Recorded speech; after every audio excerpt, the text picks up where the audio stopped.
ভারতের বুকে এমন অনেক প্রাচীন শহর আছে যারা ইতিহাস বুকে নিয়ে আজও স্বমহিমায় দাঁড়িয়ে রয়েছে। এরকম শহরগুলোর তালিকা করলে কলকাতা শহরটি সেখানে যে একেবারেই উপরের দিকে স্থান পাবে তা বলার অপেক্ষা রাখে না। সদা ব্যস্ত প্রাণোচ্ছল এই শহরের আরেক নাম কেন সিটি অফ জয়, তা এখানকার রাস্তায় অলিগলিতে মাঠে ময়দানে ঘুরে না বেড়ালে দূরে বসে বুঝতে পারা অসম্ভব।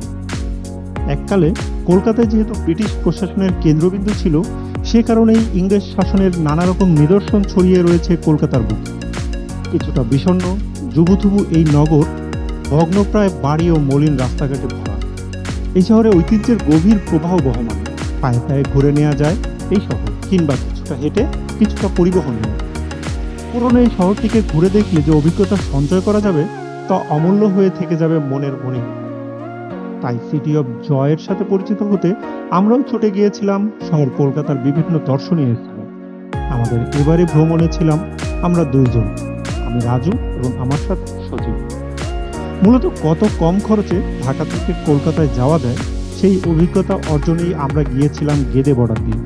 জনপ্রতি 500 থেকে 550 টাকা খরচ করে ঢাকা থেকে কিভাবে আমরা কলকাতায় পৌঁছলাম তা জানতে পুরো ভিডিওটি দেখুন। পুরো কলকাতা ভ্রমণটিকে আমরা কয়েকটি পর্বে ভাগ করেছি। ভিডিওটি ভালো লাগলে অবশ্যই লাইক করে যাবেন এবং সাবস্ক্রাইব করে আমাদের পাশে থাকবেন।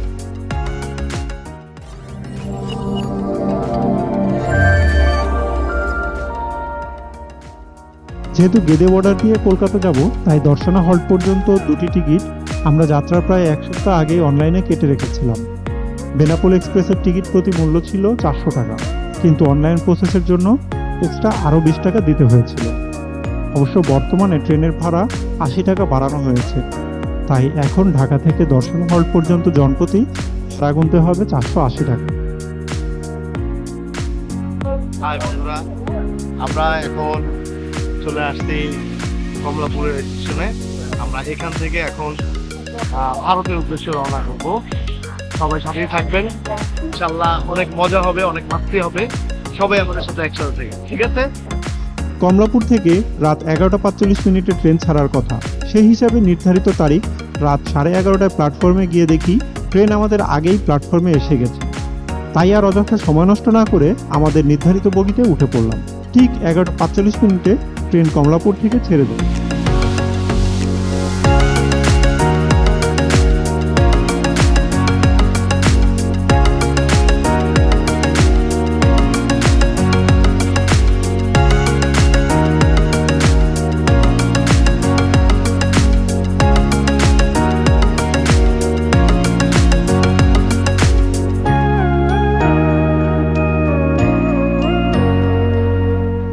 ভোর রাত 4:40 আমাদের ট্রেন দর্শনা হল্টে থামলে আমরা নেমে পড়ি। সেখানে একটু ফ্রেশ হয়ে হালকা চা নাস্তা সেরে ভোর 5টায় একটা অটো ভ্যানে আমরা রওনা দিলাম জয়নগর বর্ডার উদ্দেশ্যে।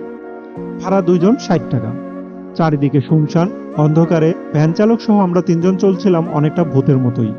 ঢাকায় তখন শীতে লেশমাত্র না থাকলেও বর্ডার এলাকায় আমরা রীতিমতো শীতে কাঁপছিলাম। যাই হোক, মিনিট 25 পরে ভ্যান ড্রাইভার আমাদেরকে জয়নগর কাস্টমস অফিসের সামনে নামিয়ে দিল। এখানে আমরা দেখা পেয়েছি কিছু ভদ্র দালালের। ভদ্র বলছে এই জন্যই কারণ ওরা এসে একবারই বলছিল তাদের মাধ্যমে ইমিগ্রেশন করাতে, কিন্তু আমরা না বলায় আমাদেরকে আর বিরক্ত করেনি। বরং একজন একটা চায়ের দোকানে নিয়ে বসিয়ে বলেছিল 6:30টায় ইমিগ্রেশন ওপেন হবে, ততক্ষণ আপনারা এখানে বিশ্রাম নিতে পারেন। এখানে বলে রাখা ভালো, আমাদের 2 জনের ট্রাভেল ট্যাক্স আমরা অনলাইনে আগেই পেমেন্ট করে পে স্লিপ প্রিন্ট করে নিয়ে এসেছিলাম। আপনারা চাইলে ঝামেলা এড়াতে আগে থেকেই অনলাইনে ট্রাভেল ট্যাক্স পেমেন্ট করতে পারেন। উল্লেখ্য যে আপনি যদি বেনাপোল, দর্শনা বা ভোমরা স্থলবন্দর দিয়ে ভারতে ভ্রমণ করতে চান, শুধুমাত্র তাহলেই অনলাইনে ট্রাভেল ট্যাক্স পেমেন্ট করতে পারবেন। পাশাপাশি আপনি ভুটান, মায়ানমার এবং নেপাল ভ্রমণ করতে চাইলেও অনলাইনে ট্রাভেল ট্যাক্স পেমেন্ট করতে পারবেন। বাংলাদেশ থেকে ভারত, ভুটান, মায়ানমার এবং নেপাল ভ্রমণের জন্য জনপ্রতি 1000 টাকা ট্রাভেল ট্যাক্স দিতে হয়। তবে মনে রাখতে হবে, আপনি যদি প্লেনে করে ভ্রমণ করেন তবে সেক্ষেত্রে প্লেনের টিকিটের সাথেই ট্রাভেল ট্যাক্স যোগ করা থাকে, আলাদাভাবে দিতে হবে না। অনলাইনে ট্রাভেল ট্যাক্স দেওয়ার লিঙ্ক স্ক্রিনে এবং ভিডিও ডিসক্রিপশন বক্সে দেওয়া থাকবে, প্রয়োজন হলে দেখে নিতে পারবেন। ইমিগ্রেশন শেষ করে বাংলাদেশের কাস্টম শেষ করতে করতে আমাদের প্রায় সকাল 7টা বেজে গিয়েছে। এরপর আমরা দুই পাশে সবুজের সমারোহ দেখতে দেখতে গেদে বর্ডারের দিকে শুরু করি।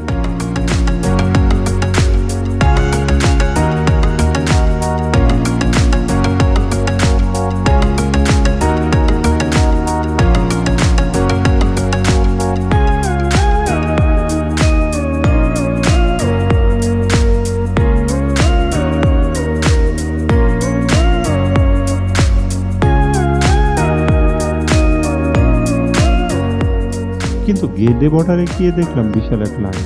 কারণ অনুসন্ধানে জানতে পারলাম এখানে একজন একজন করে নাকি ভিতরে নিচ্ছে, তার ব্যাগের সবকিছু বাইরে বের করে একটা একটা করে ঝেড়ে ঝেড়ে চেক করছিল। যাই হোক, দুপুর 12টা পর্যন্ত লাইনে দাঁড়িয়ে থাকতে হলো। দুপুর 12টার পর গেদে বর্ডারে কাস্টম শেষ করে ভারতে প্রবেশ করলাম। আলহামদুলিল্লাহ আমরা চলে আসছি শেষ পর্যন্ত। এই যে গেদে রেলওয়েতে যাচ্ছি, সামনে দেখেন।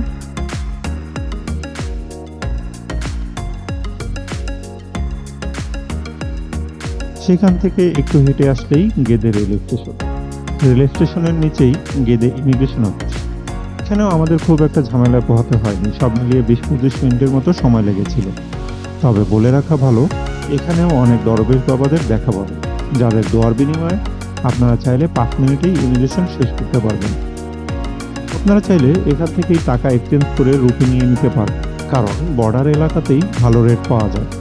তবে যেখান থেকেই রুপি নেন না কেন, আশেপাশে কয়েকটি দোকান যাচাই করে নেবেন। ইমিগ্রেশন শেষ করে রেল স্টেশনের টিকিট কাউন্টারে গিয়ে আমাদের জন্য শিয়ালদা পর্যন্ত 2টি টিকিট কেটে নেই। ভাড়া পড়েছিল 60 রুপি। স্টেশনে ঢুকে জানতে পারলাম পরবর্তী ট্রেন দুপুর 2:30টা। কি আর করার, সময় কাটানোর জন্য স্টেশনে ঘুরতে লাগে।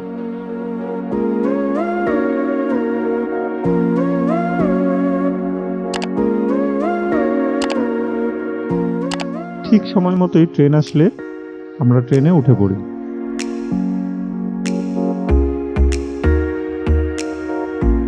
আগে খাওয়া দাওয়া করবো ভাই, প্রচুর ক্ষুধার্ত, কোথাও কিছু খেতে পারি নাই, মানে বুঝাইতে পারবো না আজকে কিভাবে গেছে। এখনো যাই নাই, দিন সামনে কি আছে জানি না, তবে আগে না খেয়ে নেবো, তারপরে উঠে নেবো। বাংলাদেশের ট্রেনের অভিজ্ঞতায় আমরা ভেবেছিলাম যেহেতু লোকাল ট্রেন তাই ট্রেনটা ঘন্টায় 40 কিলোমিটারের মতো চলবে, কিন্তু ইন্ডিয়ার ট্রেন সম্পর্কে আমাদের ধারণাই বদলে গেল যখন ট্রেনটি চলতে শুরু করলো। দেখলাম মাঝে মাঝে এটি ঘন্টায় 90 থেকে 100 কিলোমিটার বেগেও চলছে।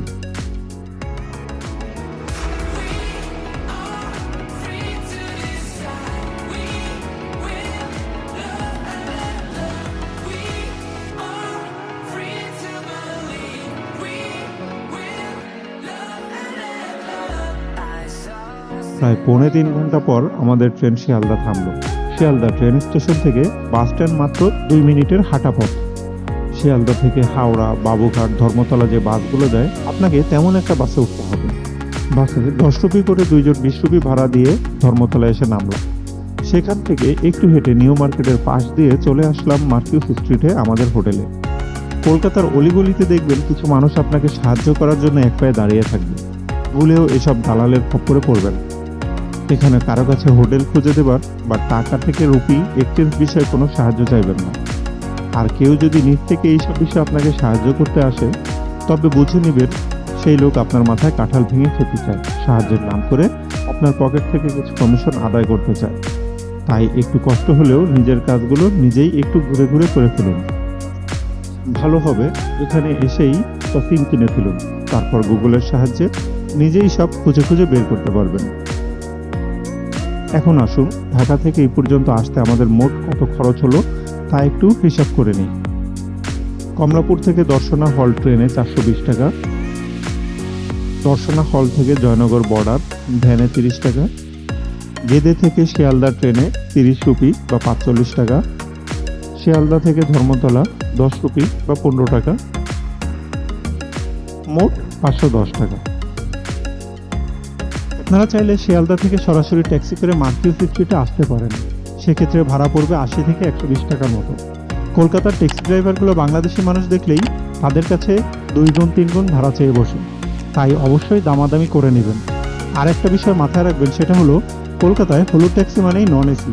আপনি যদি এসি ট্যাক্সিতে কোথাও যেতে চান তবে অবশ্যই সাদা ট্যাক্সি ভাড়া করতে হবে।